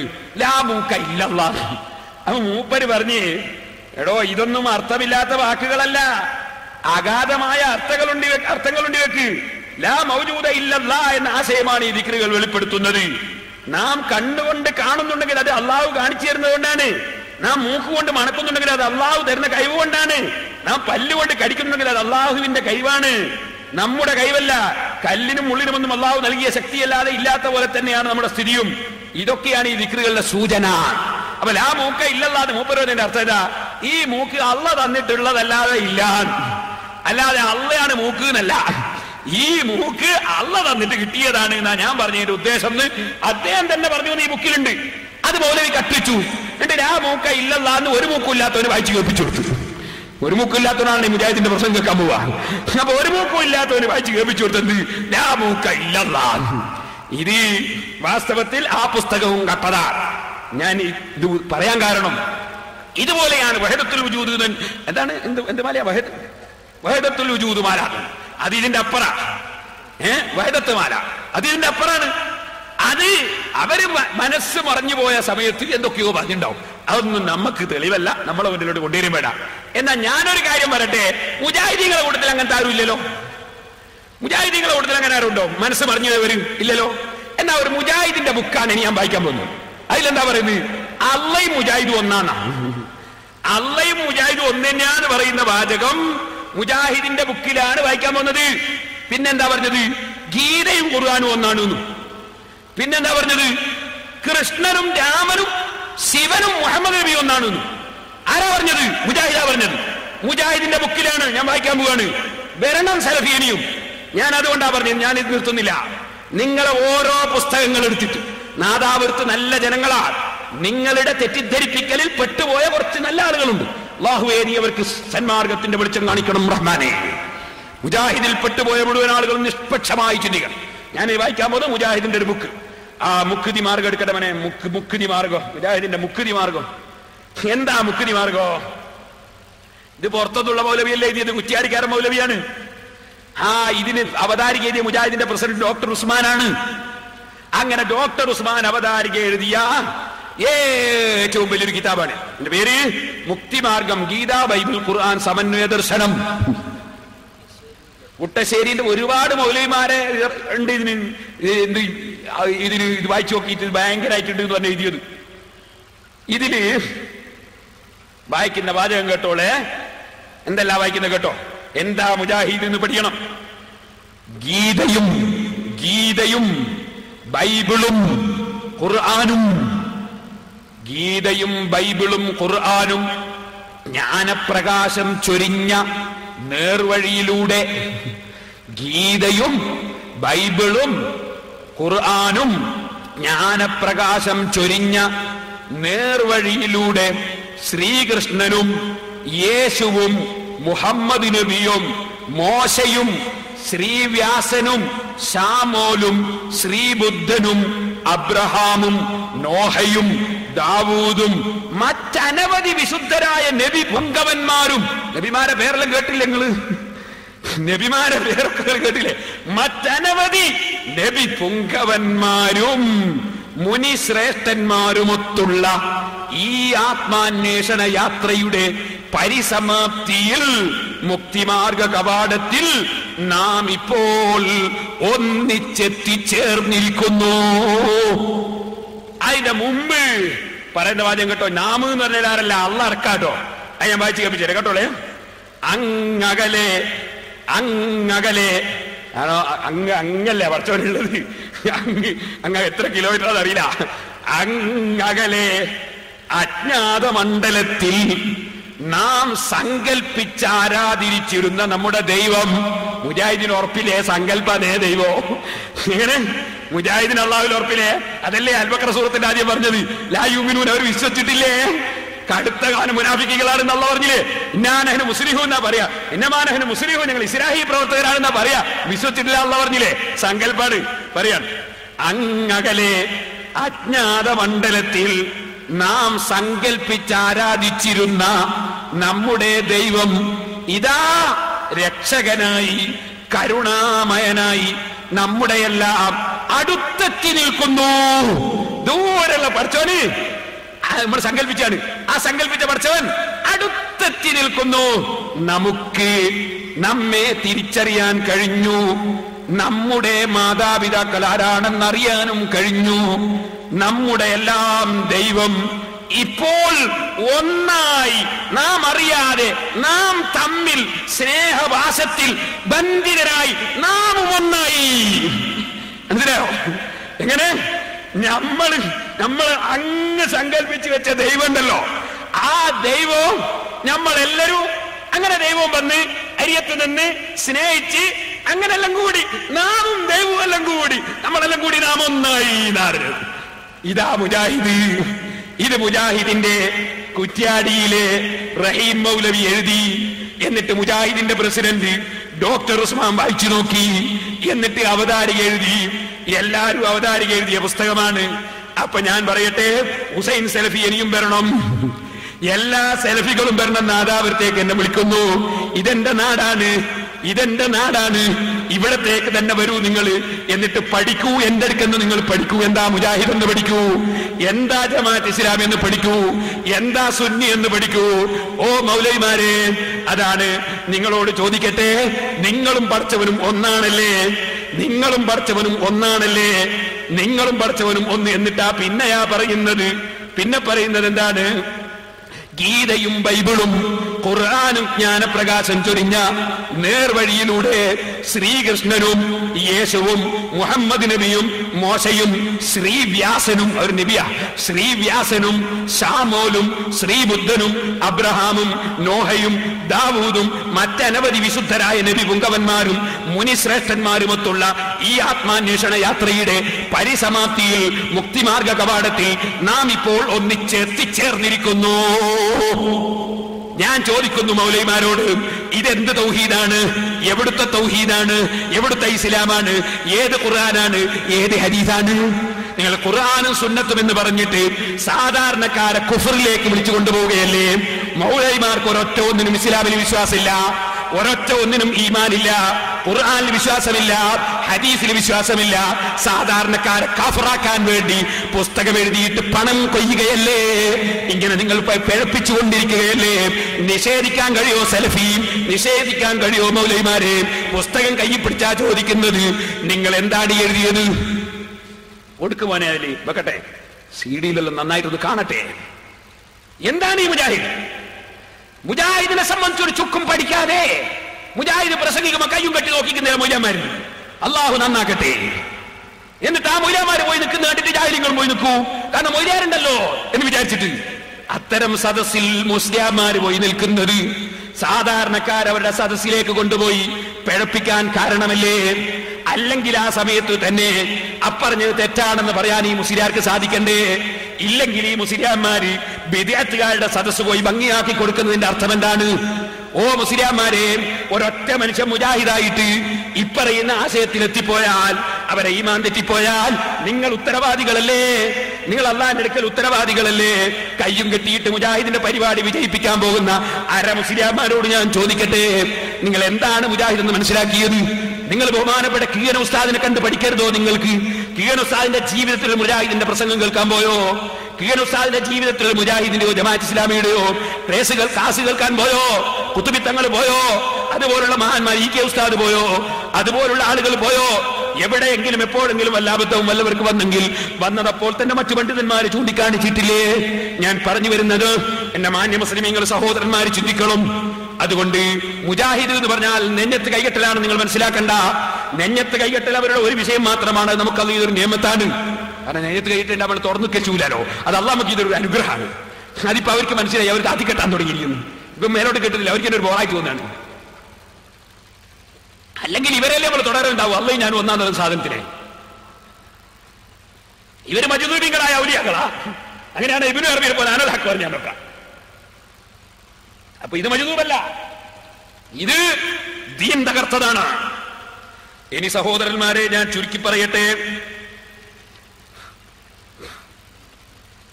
പിന്നെന്താണ് ഒരു കാര്യമായ വിഷയം പറഞ്ഞത്?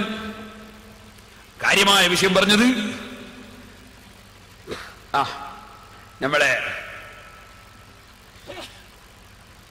ഖബറിന്റെ അടുക്ക പോകുന്നതിന് നമുക്ക് എതിർപ്പൊന്നുമില്ല. ഞങ്ങളും പറയുന്നുണ്ട്. അല്ല മൗലവി, ഖബർ സിയാറത്ത് ചെയ്യാൻ വേണ്ടി യാത്ര ചെയ്യാൻ പാടില്ല. റസൂലുള്ളാഹിന്റെ ഖബർ സിയാറത്ത് ചെയ്യാൻ വേണ്ടി യാത്ര ചെയ്യാൻ പാടില്ല. 981 ഒക്ടോബറിലെ നിങ്ങൾ അൽമനാർ നിഷേധിക്കാൻ കഴിയുമോ? പിന്നെങ്ങനെ യാത്ര ചെയ്യാണ്ട് ഖബർ സിയാറത്തിൽ എങ്ങനെ? ഖബർ ഇങ്ങോട്ട് വന്നിട്ടോ? മൗലവിമാരിങ്ങനെ ഒത്തിരിയും ഖബർ ഇങ്ങോട്ട് ഇങ്ങനെ വരിക. എന്റെ സിയാറത്ത് നിങ്ങൾ അൽമനാറിലുള്ള ഞങ്ങൾ ഖബർ സിയാറത്തിന് എതിരല്ലാണ് ഇവിടുന്ന് പ്രസംഗിച്ചത്. നിങ്ങൾ അൽമനാറിൽ ഇല്ല, നിങ്ങൾ നിഷേധിക്കുക. അടുത്ത പ്രസംഗത്തിന് നിഷേധിക്കും. നമുക്ക് നോക്കാം. പിന്നെന്താണ്? പിന്നൊരു കാര്യം പറഞ്ഞ എന്താണ്? ഖബറിങ്കൽ വെച്ച് ചില ആളുകള് ഭയങ്കരമായിട്ട് കതിര പൊട്ടിക്കുന്നു, മുട്ടുന്നു, പാടുന്നു. അതാണോ നിങ്ങൾ എതിർപ്പ്?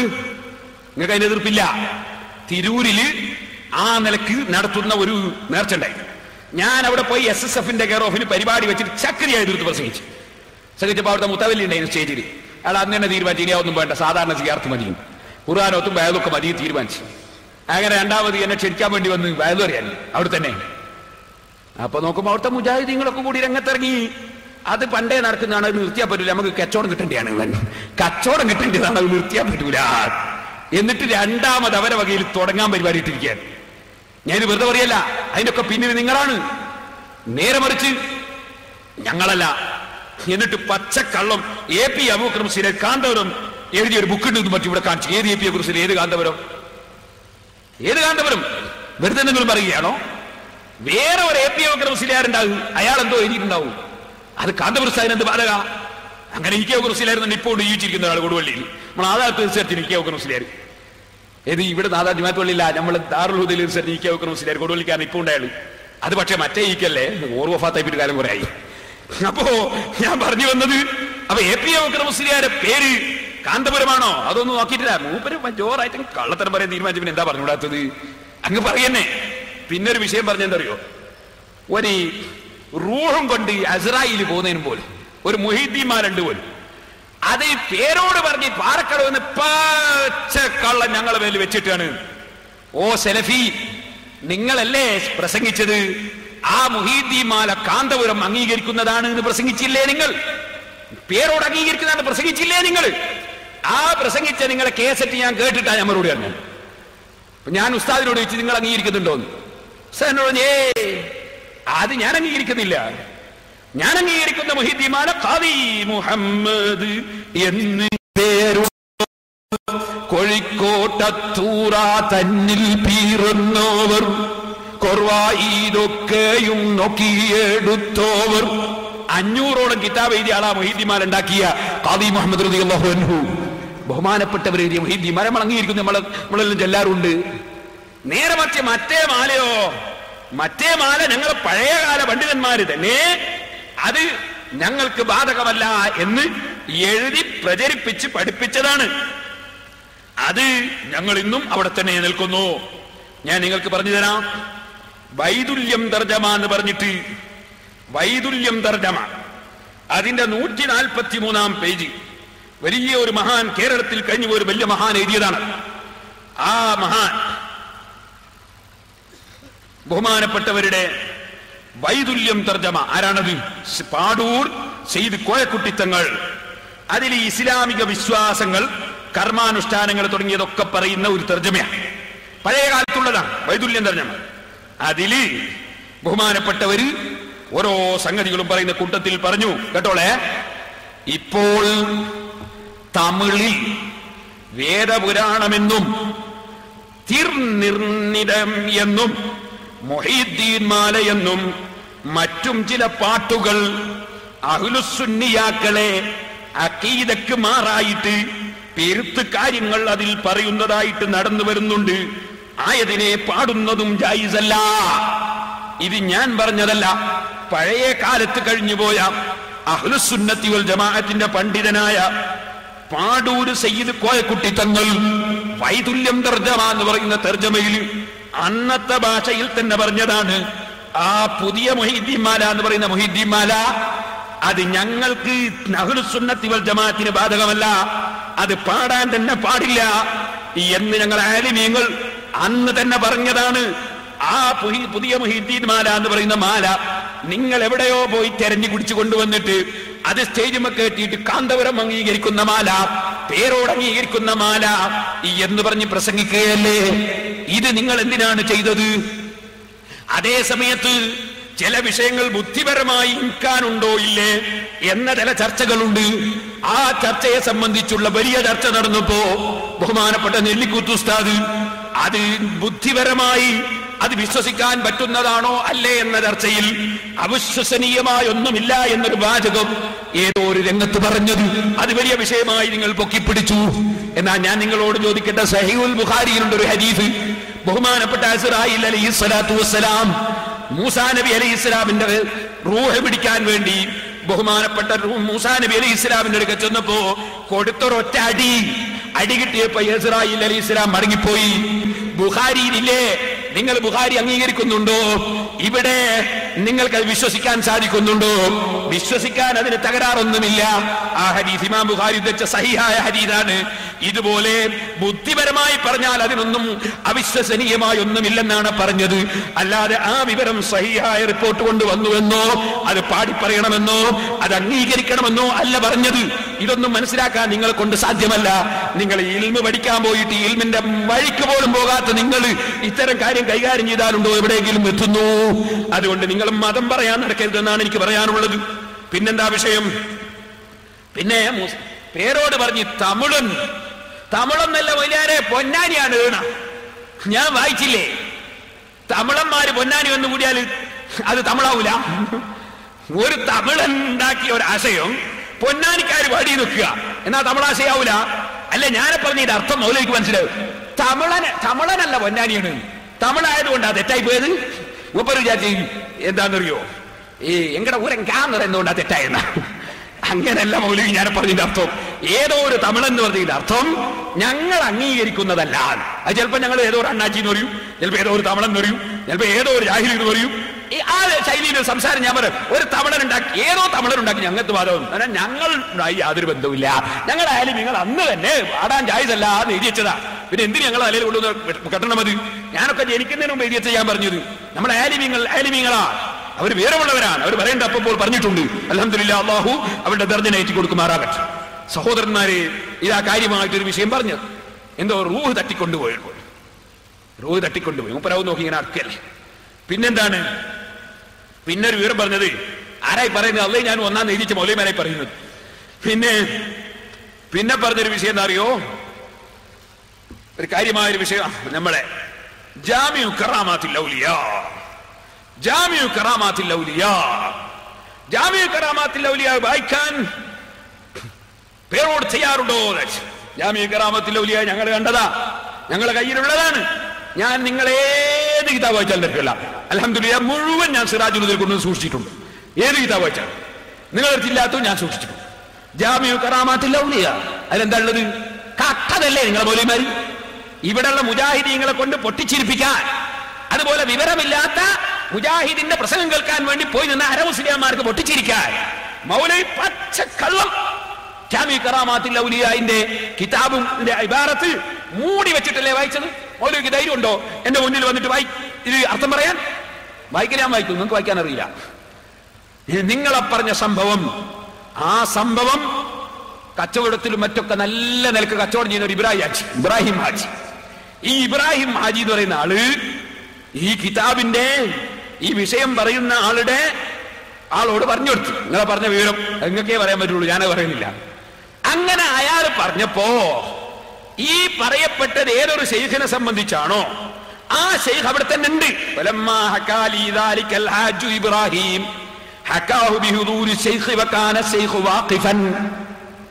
ആ സംഭവം പറയപ്പെട്ട ശൈഖിന്റെ മുമ്പിൽ വെച്ച് തന്നെയാണ് പറഞ്ഞത്. അപ്പൊ ശൈഖ് എന്നോട് പറഞ്ഞു, ലാ തുസദ്ദിഖുഹു, ബാത്റൂമിൽ വെച്ച് എനിക്ക് അങ്ങനെ ഒരു സംഭവം ഉണ്ടായി എന്ന് ആ ഇബ്രാഹിം ഹാജി പറഞ്ഞത് നീ നേരാണെന്ന് വിശ്വസിക്കല്ലേ, നേരാണെന്ന് വിശ്വസിക്കല്ലേ എന്ന് പറഞ്ഞു എന്നുള്ളത്. അത് മൗലവി എന്ത് ചെയ്തു? വായിച്ചില്ല. ഞാൻ അറിഞ്ഞൊന്നും വായിക്കുന്നില്ല. എന്തൊരു തട്ടിപ്പ്! എന്നിട്ട് നിങ്ങൾ ഔലിയാക്കൾ എന്ന് പറഞ്ഞാലേ എന്താണെന്നറിയോ? ഔലിയാക്കൾ എന്ന് പറഞ്ഞാല് ഇങ്ങനെ ഞാൻ പറയില്ല, അലിഫ് നീണ്ടിട്ട് അതുകൊണ്ട് അടിക്കുന്നവരാണ് അവർക്ക്. ഇന്നാ ലില്ലാഹി വ ഇന്നാ ഇലൈഹി റാജിഊൻ. ലാ തുസദ്ദിഖുഹു, നീ അത് നേരാക്കല്ല, സത്യമാണെന്ന് വിശ്വസിക്കല്ല എന്ന് അതേ ശൈഖ് തന്നെ പറഞ്ഞത് അവിടെ ഇല്ലേ? അത് കാട്ടിട്ടല്ലേ ഈ മൗലവിയുടെ വായിച്ചത്? അങ്ങാടിയിൽ പിരിവ് നടത്തിയിട്ട് പോലും മുജാഹിദ് സമ്മേളനത്തിന് കൊടുത്തവരൊക്കെ ആഹർത്തുനിന്ന് മറുപടി പറയണ്ടേ? പാച്ചക്കള്ളം മൗലിയാക്കളെ പേരിൽ വെച്ച് കെട്ടാൻ നിങ്ങളൊന്ന് ആലോചിച്ചു നോക്ക്. ലാ തുസദ്ദിഖുഹു, അത് നീ സത്യമാണെന്ന് വിശ്വസിക്കല്ല എന്നവിടെ തന്നെ ഇല്ലേ? പിന്നെ എന്താ മുസ്ലിയാരാണ് നടന്നത്? അത്ര വേഗം പഠിപ്പിക്കുന്നില്ല. അത് ഇൻഷാ അല്ലാഹ് പിന്നെ പഠിപ്പിച്ചു. അവർക്ക് നിങ്ങളെ ഇബ്നു തൈമിയ്യന്റെ ഗ്രന്ഥം വായിച്ച് പഠിപ്പിക്കും ഞാൻ നിങ്ങളെ. വേറെ എവിടെയും പോണ്ട. ഇബ്നു തൈമിയ്യന്റെ ഗ്രന്ഥങ്ങളിൽ അതിന്റെ വിശദീകരണമൊക്കെ അത് നോക്കി വായിച്ച് പഠിപ്പിക്കും ഞാൻ. സഹോദരന്മാരെ, ഞാൻ ഇനിയും പറയട്ടെ. പിന്നെന്താണ്? ഉരിയാൻ തങ്ങൾ തങ്ങളുടെ അതിനോട് ഏത് കുപ്പായ ഇടാത്ത ഓർക്കുന്നേരം പറയുന്ന മാതിരി ഉരിയാൻ തങ്ങളുടെ അതിന് പോലും മജ്ദൂബല്ലേ അദ്ദേഹം? അത് ഇമാം ഷെഹറാനി പറഞ്ഞിട്ടില്ലേ? ഞാൻ മജ്ദൂബുകളെ സംബന്ധിച്ച് പറഞ്ഞില്ലേ? നേരത്തെ തന്നെ മജ്ദൂബുകൾക്ക് സ്വന്തം ബോധമില്ലാത്തവരല്ലേ? ബോധമില്ലാത്ത ആളുകളുടെ വിഷയം എന്തിനു പറയണം? എന്നാൽ ഒരിയാൻ എന്ന വാക്കിന് ഔറത്ത് തീരെ മറക്കാത്തവരെന്ന് നിങ്ങൾക്ക് ഇവിടുന്ന് അർത്ഥം കിട്ടി മൗലവിമാരെ? അതും തെറ്റല്ലേ? ഔറത്ത് മറക്കേണ്ടതുപോലെ മറക്കാതിരുന്നാലും ആരി എന്ന് അറബി ഭാഷയിൽ പറയില്ലേ? യാതൊരു ന്യൂനതയും ഇല്ലാതെ ജീവിക്കുന്നവർക്കും ഒരിയാൻ എന്ന് പറയില്ലേ? ഔറത്ത് മറക്കാത്തവരെന്ന് നിങ്ങളെ വകയിൽ നിങ്ങൾ അർത്ഥം വെച്ചതല്ലേ? നിങ്ങൾക്ക് വാസ്തവത്തിൽ കല്ലിപ്പോന്ന പേരെന്തുകൊണ്ട് മണ്ണ് പോയിക്കൂടാ? നല്ല ചിന്ത എന്തുകൊണ്ട് നിങ്ങൾക്ക് ഔലിയാക്കളെ സംബന്ധിച്ച് ചിന്തിച്ചുകൂടാ എന്ന് മാത്രം ഞാൻ ഈ സമയത്ത് ആ വിഷയത്തെ സംബന്ധിച്ച് ഓർമ്മപ്പെടുത്തുകയാണ്. സഹോദരന്മാർ മനസ്സിലാക്കണം. വേറെ എന്താണ് ഇവിടെ വിഷയം പറഞ്ഞത്? ഇവിടെ പറഞ്ഞ കാര്യമായ വിഷയങ്ങളാണ് ഞാൻ ഈ എടുത്തു പറഞ്ഞ ഓരോന്നും. സുബ്ഹാനല്ലാഹ്. പിന്നെ റിജാലുൽ ഗൈബ് എന്നൊരു സംഗതി ഉണ്ട്. ആ റിജാലുൽ ഗൈബ് ഏത് ഭാഗത്താണ് ഉണ്ടാവുക എന്ന് ഇവർക്ക് നേരത്തെ തന്നെ മനസ്സിലാവും.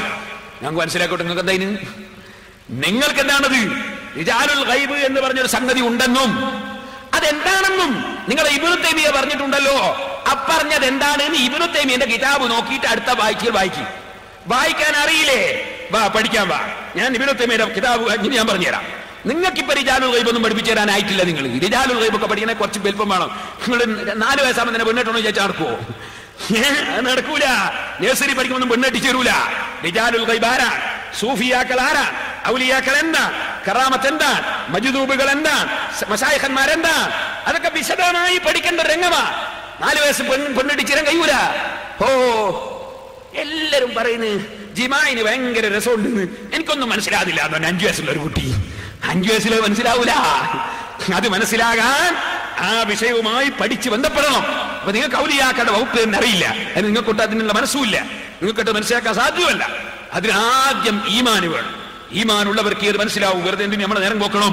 അതുകൊണ്ട് റിജാലുൽ ഗൈബിനെ സംബന്ധിച്ച് ഇബ്നു തൈമിയ്യയുടെ ഏതെങ്കിലും കിതാബിൽ പറഞ്ഞിട്ടുണ്ടോ ഇല്ലേ? നിങ്ങൾ ആദ്യം പോയിട്ട് അതൊന്ന് പരിശോധിക്കും. എന്റെ ഇല്ലെങ്കിൽ ഇല്ല എന്ന് പറ, ഉണ്ട് എന്ന് ഞാൻ കാണിച്ചെന്നാ മുജാഹിദിന് രാജിവെക്കൂന്ന് പറ, ഇൻഷാ അല്ലാഹ്. എന്നിട്ട് നമുക്ക് വിഷയം ചർച്ച ചെയ്യാം. അല്ലാതെ വെറുതെ ഇവരെ ഇങ്ങനെ പഠിപ്പിക്കണേ നമ്മൾ ആണോ? എല്ലാം പഠിപ്പിക്കണോ? അങ്ങനെ പഠിപ്പിക്കണ്ട, അങ്ങനെ പഠിപ്പിക്കണ്ട. നിങ്ങൾ പോയിട്ട് നോക്ക് ഇബ്നു തൈമിയ്യയുടെ ഗ്രന്ഥത്തിൽ എന്ത് പറഞ്ഞു എന്നോ, എന്നിട്ട് നമുക്ക് നോക്കാം. ഇല്ലെങ്കിൽ ഇല്ല എന്ന് പറ. ഇബ്നു തൈമിയ്യയുടെ ഗ്രന്ഥത്തിനെ പറ്റി ഒന്നും പറഞ്ഞില്ല. ഇബ്നു തൈമിയ്യ പറഞ്ഞ ഖുർആനാണ് നിങ്ങളുടെ വാസികയിലുണ്ടല്ലോ. ഞാൻ വെറുതെ പറയില്ല. നിങ്ങൾ മാല മാടിയിട്ടൊക്കെ രക്ഷപ്പെടാൻ ചേരുന്ന മാല നിങ്ങൾക്ക് വെക്കണോ? ഇത് മാലയാ. ഇതേത് മാല? വൈക്കം മുഹമ്മദ് ബഷീർ മാലപ്പാട്ട്. വൈക്കം മുഹമ്മദ് ബഷീർ മാലപ്പാട്ട്. നിങ്ങൾ നമ്മൾ വെറും കിതാബ് മാത്രം നോക്കലിതാ. നിങ്ങളെ പോലെ തന്നെ ഇരുത്തണമെങ്കിൽ എല്ലാം നോക്കണ്ടേ? അപ്പോ ഇത് വൈക്കം മുഹമ്മദ് ബഷീറിന്റെ മാലപ്പാട്ടാ. ഈ മാലപ്പാട്ട് നിങ്ങൾക്ക് ഇയാൾ വലിയ സൂഫിയാന്ന് കേട്ടോളി. കാശിയും കാശ്മീരും അജിമീറും നാഗൂരും കണ്ട് നടന്നപ്പോൾ സൂഫിയായി തീർന്നോവർ. ആര്? വൈക്കം മുഹമ്മദ് ബഷീർ സൂഫിയാണ് പോലും. എങ്ങനെ? കാശിയും കാശ്മീരും അജ്മീരും നാഗൂരും കണ്ട് നടന്നപ്പോൾ സൂഫിയായി തീർന്നോവർ. പരമാണു തന്നിലെ പെരുമോളു മറിഞ്ഞോവർ. പൊരുളിൽ ഈരാഹിന്റെ ഏകത്വം കണ്ടോവർ. അംബ്രസ്മസ്വാമി ആനൽ ഹവ്വെന്നോദീന് അണ്ടകടാങ്ങൾ ഉള്ളിയോതുക്കിയോർ. ഗാന്ധി മഹാത്മാവൻ വൈക്കത്ത് വന്നപ്പോ തിക്കിത്തിരക്കി കൈതൊട്ടു അണങ്ങിയോവർ. വലിയ കാലത്ത് വാർത്തകൾ വായിച്ച് കൽബ് തിളച്ചപ്പോൾ പഠനം മുടങ്ങിയോവർ. കലഹിച്ചു വീട്ടിൽ നിന്നിറങ്ങിത്തിരിച്ചാനെ കാതങ്ങൾ താണ്ടി നടന്നു തളർന്നാനെ. കോഴിക്കോട്ടത്തൂറ തന്നിലാണഞ്ഞോവർ. കടപ്പുറത്തെത്തി സമരത്തിൽ ചേർന്നോവർ. അടിയും ഈടിയും പേരുത്ത് സഹിച്ചോവർ. അടിപതറാതെ ജയിലിൽ കിടന്നോവർ. ഇത് നമ്മളെ വൈക്കം മുഹമ്മദ് ബഷീറിന്റെ മാലയാ. ഇങ്ങനത്തെ എത്ര മാലയുണ്ട്? സൂഫിയും പറയുന്നുണ്ട്, അല്ലാത്തതും പറയുന്നുണ്ട്. എന്ത് സൂഫി? ഒരു സൂഫിയല്ല, അങ്ങനത്തെ കുറെ വേറുണ്ട്. ഞാൻ അതിലേക്കൊന്നും കടന്ന് സംസാരിക്കുന്നില്ല. പറഞ്ഞത് നിങ്ങൾ മാലാത് കേൾക്കുമ്പോഴേക്ക് നമ്മൾ വേദാറായി പോകുന്നു എന്ന് വിചാരിക്കണ്ട. നമ്മൾ മാലയും ഗുലുമാലും ഒക്കെ കണ്ടവരാ. ഗുലുമാലയും കണ്ടിക്ക് മാലയും കണ്ടിരിക്കുന്നത് എല്ലാം കണ്ടിട്ടാണ് നമ്മൾ ഈ വിഷയത്തിന് ഇറങ്ങിയത്. നിങ്ങൾ മനസ്സിലാക്കണം. ഇയാൾ വലിയ സൂഫിയാന്ന് പറഞ്ഞു. നേരത്തെ തന്നെ പറഞ്ഞു, പ്രേമക്കാതകളും പൂച്ചക്കാതകളും പാമ്പിൻ കാതകളും ഏറെ പറഞ്ഞോവർ സൂഫിയ. പിന്നെയോ ആകാശത്തോളം വിശാലമാം കൽവിന്റെ ആദരവേറുന്ന കിസ്സ മൊഴിഞ്ഞോവർ.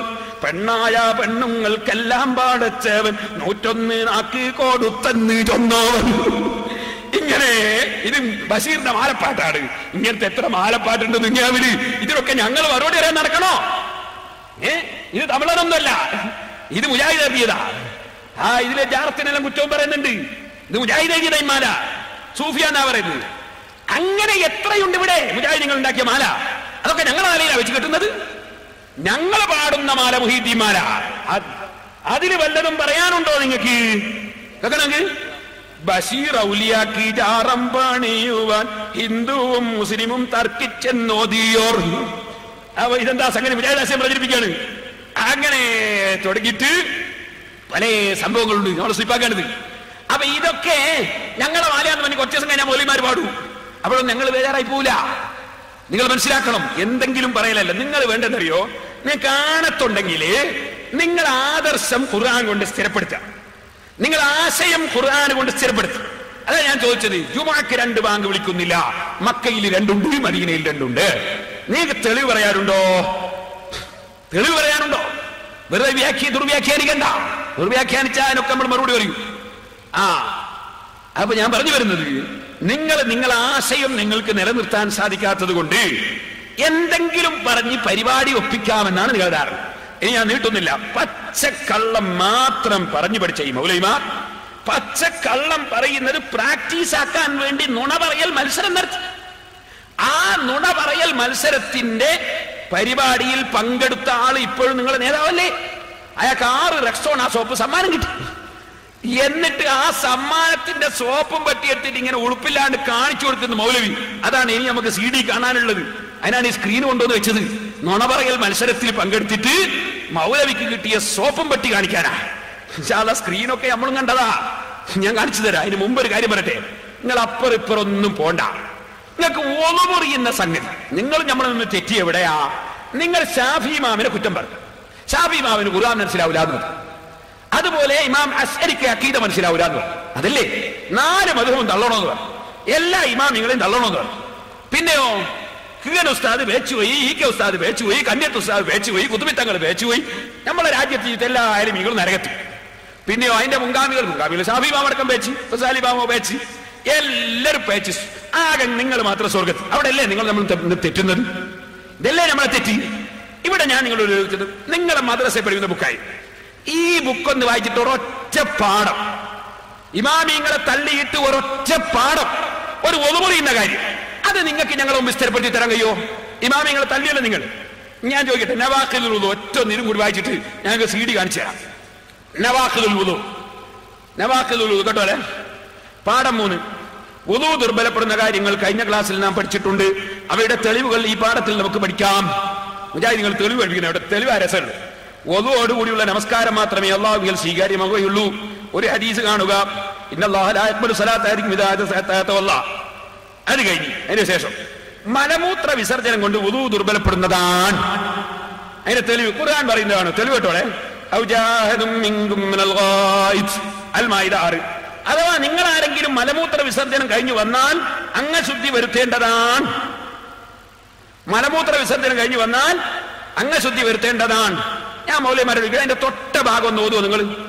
അതിന്റെ ബാക്കി ഒന്ന് ഓതുവോ? അതിന്റെ ബാക്കി അതിന്റെ അർത്ഥം പെണ്ണുങ്ങളെ തൊട്ടാലും നിങ്ങൾ ഒതുവെടുക്കേണ്ടതാണ്, സ്ത്രീകളെ സ്പർശിച്ചാലും ഒതുവെടുക്കേണ്ടതാണ്. അത് നിങ്ങൾ കുട്ടികൾക്ക് മൂടി വെച്ചില്ലേ? ഈ ആയത്ത് നിങ്ങൾക്ക് തെളിവാണെങ്കിൽ അപ്പുറത്തും തെളിവാകണ്ടേ? അത് നിങ്ങൾ മൂടി വെച്ചില്ലേ? പെണ്ണുങ്ങളെ തൊട്ടാ ഒതുമുറി എന്നുള്ള മൂടി വെച്ചില്ല. കാരണം പെണ്ണുങ്ങളായിട്ട് കലർന്നിട്ട് പള്ളിയിൽ നടക്കണല്ലോ, അതുകൊണ്ട് ആയത്ത് അവിടെ മൂടി വെച്ചില്ലേ? നിങ്ങൾ ഒതുമുറിയുന്ന കാര്യത്തിൽ പെണ്ണുങ്ങൾ തൊട്ടാ ഒതുമുറി എന്നുള്ള ക്യാൻസൽ ആക്കിയില്ലേ? ഇനി വേറൊന്ന്, ഈ അർത്ഥം ഉണ്ടെങ്കിലാണ്. ഇനി വേറൊന്ന്, അതേ പ്രകാരം മതി മൂലവും വധു ദുർബലപ്പെടും. അത് മുമ്പ് ഞാൻ തന്നെ പഠിപ്പിച്ചു കൊടുത്തായിരിക്കട്ടെ. അതിന്റെ ശേഷം പിന്നെ പറയാണ്, കീവായു മൂലവും വധു ദുർബലപ്പെടുന്നതാണ്. കേട്ടോളെ, റസൂൽ സല്ലല്ലാഹു അലൈഹി വസല്ലം പറഞ്ഞ തെളിവാ രസം. കീവായു കൊണ്ട് ഒതുമുറിയ തെളിവ്, മുറിയൂല എന്നുള്ള അല്ല എന്റെ വിഷയം. ഇവരെ തെളിവ് പറയല രസം. കേട്ടോളെ, ഇദാ വജദ അഹദുക്കും ഫീ ബത്നിഹി ശൈഅൻ ഫഅസ്കല അലൈഹി അഖറജ മിൻഹു ശൈഅൻ നംല ഫലാ യഖ്റുജന്ന മിനൽ മസ്ജിദി തസ്മഅ സൗതൻ വയജിദ റിഹൻ. ഈ ഒതുവിനെ പറ്റി എന്തെങ്കിലും പറയുന്നുണ്ടോ? കേട്ടോളെ, അർത്ഥം കേട്ടോളെ, നമുക്ക് നോക്കാലോ. ഒരാൾക്ക് തന്റെ വയറ്റിൽ എന്തെങ്കിലും അസ്വാസ്ഥ്യം അനുഭവപ്പെടുകയും വല്ലതും പുറത്തു പോയോ എന്ന് സംശയിക്കുകയും ചെയ്താൽ ശബ്ദം കേൾക്കുകയോ നാറ്റം അനുഭവപ്പെടുകയോ ചെയ്യുന്നത് വരെ ബ്രാക്കറ്റിൽ അംഗശുദ്ധി വരുത്താൻ വേണ്ടി പള്ളിക്ക് വെളിയിൽ പോവേണ്ടതില്ല. അപ്പോ നിങ്ങൾ മനസ്സിലാക്കണേ, അംഗശുദ്ധി വരുത്താൻ വേണ്ടിയുള്ള ഹദീസിലുണ്ടോ? ഇല്ല. അത് നിങ്ങൾ വകെ കൂട്ടിയതല്ലേ? അതെ. ഞങ്ങളെ ഇമാമിങ്ങൾ അങ്ങനെ ഒരു വിശദീകരണം കൊടുത്താൽ നിങ്ങൾ പറയും ഹദീസിലില്ല. നിങ്ങൾക്ക് ഈ വിശദീകരണം കൊടുക്കാൻ ആരാ അധികാരം തന്നത്? അംഗശുദ്ധി വരുത്താൻ വേണ്ടി അത് നിങ്ങളെ വകെ കൊടുത്തല്ലേ? ഹദീസിൽ അങ്ങനെ ഇല്ലല്ലോ. പിന്നെ അതിൽ തന്നെ പറഞ്ഞ വാചകം എന്താ കേട്ടോ? നിങ്ങൾ എന്താ പറഞ്ഞത്? ശബ്ദം കേൾക്കുകയോ നാറ്റം അനുഭവപ്പെടുകയോ ചെയ്താൽ ഒതു എടുക്കണം. ഇല്ലെങ്കിലോ ഇവരെ ഒന്നു മുറിയണമെങ്കിൽ എന്ത് വേണോ? ഒന്നുകിൽ ഒരു പീരങ്കി പൊട്ടണം, അല്ലെങ്കിൽ അതങ്ങോട്ട് എടുത്തു വെച്ചാൽ നാറ്റം അനുഭവപ്പെടണം. അനുഭവപ്പെടണം, അറിയാ പോരാ. അവനവന്റെ മൂക്കിന് ജലദോഷന്റെ പോണ്ട, അനുഭവപ്പെടണോ? മനസ്സിലായില്ലേ? ഇതാണോ നിങ്ങൾ ഒതുമുറിയൽ? ഇനി കേട്ടോളെ, ഇനി വേറൊന്ന്. കൂടാതെ സ്വബോധമില്ലാത്ത വർക്കവും ഒതു നഷ്ടപ്പെടുത്തും. അതിന്റെ തെളിവാ നല്ല രസമുണ്ട്. ഇത് തെളിവ് കേട്ടോളെ. عن صفوان قال كان رسول الله صلى الله عليه وسلم يأمرنا إذا كنا سفرا ألا ننزي خفافنا 3 أيام ولياليهن إلا من جنابة لكن من غائط وبول ونوم. അതിന്റെ അർത്ഥം കേട്ടോളി, നമുക്ക് നോക്കാലേ ഉദൂറിനെ പറ്റി എന്താ പറയുന്നുള്ളത് കേട്ടോളെ. ഞങ്ങൾ യാത്രക്കാരായിരുന്നാൽ 3 രാവും പകലും ഞങ്ങളുടെ പാദരക്ഷ അഴിക്കേണ്ടതില്ലെന്ന് റസൂൽ സല്ലല്ലാഹു അലൈഹി വസല്ലം ഞങ്ങളോട് നിർദ്ദേശിക്കാറുണ്ടായിരുന്നു. ജനാബത്തുണ്ടായാൽ അല്ലാതെ അപ്പോൾ അഴിക്കണം. ചെരുപ്പയിക്കണ്ടിയപ്പ തന്നെ പറയുന്നത്. പാദരക്ഷ എന്ന് അവരർത്ഥം വെച്ചോണ്ടാ ഞാൻ അങ്ങനെ പറഞ്ഞു. ഹദീസിലുള്ള അങ്ങനെയൊന്നല്ല, വേറെ വിഷയം. എന്നാൽ മലമൂത്ര വിസർജനം കഴിഞ്ഞു വന്നാലോ ഉറങ്ങിയാലോ അത്രേ ഹദീസിലുള്ളൂ. പിന്നെ അവരെ ബ്രാക്കറ്റിൽ അവരെ വകയെ കൊടുത്തിരിക്കുകയാണ്. ഒതുവെടുക്കുമ്പോൾ പാദരക്ഷ അയക്കേണ്ടതില്ല. ഇരിക്കട്ടെ, അങ്ങനെ തന്നെയാണ് വെക്കുക. എന്നാ ഞാൻ ചോദിക്കട്ടെ, ഇതുകൊണ്ട് ഒതു മുറിയുന്നവിടെ? ഒതു എടുക്കുമ്പം കാലം ഒന്ന് ചെരുപ്പായിക്കണ്ടാതല്ലാതെ ഇതുകൊണ്ട് ഒതു മുറിയുന്നവിടെ? ഒതു മുറിയുന്നതിനല്ലേ നിങ്ങൾ തെളിവ് പറഞ്ഞത്? ഈ ഹദീസിൽ തെളിവ് എവിടെ? നേരെ ബാഹ്യവാദം വെച്ചാൽ തെളിവ് എവിടെ? ഞങ്ങൾക്ക് ഇതൊന്നും നോക്കട്ടില്ല, ഞങ്ങൾ ഇമാമിങ്ങളെ കിതാബിൽ എന്താ പറഞ്ഞു നോക്കിയാൽ മതി. നിങ്ങളോടാ ചോദ്യം. ഇതിലൂടെ ഒതു മുറിയുന്നവിടെ? ഒതു എടുക്കുന്നവിടെ? ഇനി അതിന്റെ ശേഷം ഇനി എല്ലാ രസം എന്താണ്? നമ്മൾ ഇതുവരെ വിചാരിച്ചെന്താ? നമ്മൾ ഗുഹ്യസ്ഥാനം തൊട്ടാ ഒതു മുറി നമ്മൾ പഠിച്ച്. നാം മദ്രസയിൽ മുജാഹിദ് പഠിപ്പിക്കാണ്, അങ്ങനെയൊന്നും മുറിയൂലത്. അത് മുറിയണ വലിയ പണിയുണ്ട്. അത് മുറിയണമെങ്കിൽ രസ. അതെന്താ ഞാൻ വായിക്കാം. വികാരോത്തേജനത്തോടെ, ഇങ്ങനെ വികാരോത്തേജനത്തോടെ ഗുഹ്യസ്ഥാനം സ്പർശിക്കുന്നതും ഒതു ദുർബലപ്പെടുത്തും. അപ്പൊ ഒതു മുറിയണമെങ്കിൽ എന്ത് വേണോ? ഒതു മുറിയണമെങ്കിൽ ഗുഹ്യസ്ഥാനം തൊട്ടാ പോലെ. പിന്നെ എങ്ങനെയായിരിക്കണം തുറന്ന ഹാലത്ത്, അതിന്റെ അവസ്ഥ? വികാരോത്തേജനത്തോടെ ഗുഹ്യസ്ഥാനം സ്പർശിക്കുന്നതും ഒതു ദുർബലപ്പെടുത്തും. അപ്പൊ ഒതു മുറിയണമെങ്കിൽ നല്ല കുവ്വത്തോടെ ആയിരിക്കണം, നല്ല റെഡിയിലാണെങ്കിൽ എന്താവുള്ളൂ? ഒതു മുറിയുള്ളൂ. കാരണം കുറച്ചൊരു ശക്തിയിലാണ് ഇത് മുറിയോ. അങ്ങനെയാണ് ഒതു മുറിയണമെങ്കിൽ, അങ്ങനെയാണോ? പിന്നെ ഇത് മദ്രസയെ പഠിപ്പിക്കുന്ന ഒരു കുട്ടിയൊക്കെ 6ാം ക്ലാസ്സിലെ റസൂൽ തിരുമേനി പറഞ്ഞു, അതിന്റെ തെളിവ് ഇവിടെ ഉണ്ടോ മൗലവി വികാരത്തോടെ ആണോന്ന്? മമ്മസദക്രഹുവിന്റെ അർത്ഥം എന്താ? ആരെങ്കിലും തന്റെ ലിംഗം സ്പർശിച്ചാൽ ഒതു ചെയ്യാതെ അവൻ നമസ്കരിക്കരുത്. ഈ വികാരോത്തേജനത്തോടെ നിങ്ങളെ വകി കൂട്ടിയതല്ലേ? അത് ഹദീസിലുണ്ടോ? ഒന്ന്. രണ്ടാമത്തെ, ഇത് ഹദീസ് തെളിവാണെങ്കിൽ ഞാൻ ചോദിക്കുന്നത്, തന്റെ ലിംഗം എന്നല്ലേ പറഞ്ഞത്? അപ്പൊ വേറെ ആളെ തൊട്ടാലോ മുറിയൂല. കാരണം ഇത് രജിസ്റ്റർ ഓഫീസ് പോയി നോക്കിയിട്ട് ആരതാ കൈവശം നോക്കിയിട്ടാണ് പരിപാടി. ഇതാ എന്ത് മതാണ് പഠിപ്പിക്കുന്നത്? ഇതിലായിപ്പം നാദാവർക്കാരെ കിട്ടണ്ടി അല്ലേ? എന്റെ നാട്ടുകാരെ നിങ്ങൾ ക്ഷണിച്ചു കൊണ്ടുപോകാൻ പോകുന്നത് ഷാഫിമാമിനൊക്കെ വിട്ടിട്ട് ഇതിലേക്കാണല്ലേ ഹുസൈൻ സൽവി വരുന്നത്? എന്റെ മോനെ, അതൊക്കെ അവിടെ തന്നെ വെച്ചാൽ മതി കേട്ടോ. അത് ഞങ്ങളെ നാട്ടിൽ കൊണ്ടുവരണ്ട. അതാ പറഞ്ഞത്, ഞങ്ങളെ നാട്ടിൽ ഇത് കൊണ്ടുവരണ്ട. ഇനി ബാക്കി കേട്ടോളെ. ഇത് നിങ്ങൾ 6ാം ക്ലാസ്സിലെ മദ്രസ ബുക്കാ വായിക്കുന്നു. വികാരത്തോടുകൂടി അല്ലാതെ അവിചാരിതമായോ മറ്റോ സ്പർശിച്ചു പോയാൽ വുളൂ ദുർബലപ്പെടുകയില്ല. നമസ്കാരത്തിൽ ഗുഹ്യഭാഗം സ്പർശിച്ചു പോയ ഒരാളെ കുറിച്ച് അദ്ദേഹം ഒതുവെടുക്കേണ്ടതുണ്ടോ എന്ന് റസൂൽ സല്ലല്ലാഹു അലൈഹി വസല്ലമയോട് അന്വേഷിച്ചപ്പോൾ തിരുമേനി ഉത്തരം പറഞ്ഞു, വേണ്ട. നിസ്കാരത്തിൽ അവർക്ക് തൊട്ട് പോയ ഒരാള് റസൂലുള്ളാഹിനോട് ചോദിച്ചപ്പോ പറഞ്ഞു വരും, തിരുമേനി ഉത്തരം പറഞ്ഞു, വേണ്ട, അത് നിന്റെ ഒരു അവയവം മാത്രമാണെന്നായിരുന്നു. വേണ്ട, അത് നിന്റെ ഒരു അവയവല്ലേ. ഇപ്പൊ വികാരത്തോടെ ആവുമ്പോഴോ വേറെ ആളാ?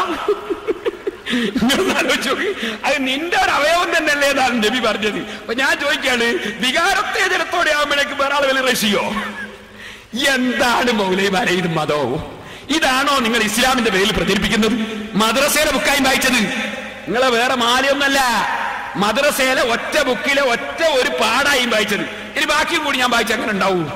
ഒറ്റ ഒന്നായും വായിച്ചത്. ഇതാണോ നിങ്ങൾ ഇസ്ലാമിന്റെ പേരിൽ ഇവിടെ കൊണ്ടുവന്ന് പറ്റാൻ വിചാരിക്കുന്നത്? ഇതിനാങ്ങൾ ഷാർജയിൽ നിന്ന് മൗലവിനെ ഇറക്കുമതി ചെയ്യുന്നത്? സഹോദരന്മാരെ, അതുകൊണ്ട് ഇത്തരത്തിലുള്ള ഒന്നും ഇങ്ങ് കൊണ്ടുവരണ്ട. ഞങ്ങളെ ഇമാമിങ്ങൾ ഓരോ വിഷയങ്ങളും നന്നായി പഠിപ്പിച്ചു തന്നിട്ടുണ്ട്. അത് ഞങ്ങളെ മദ്രസയിൽ ഇരുന്ന് കാണിച്ചാളവനെ ഞങ്ങളെ മദ്രസയിൽ ഞങ്ങൾ പഠിപ്പിക്കുന്നുണ്ട്. ഈ കാര്യം ഓർമ്മപ്പെടുത്താണ്.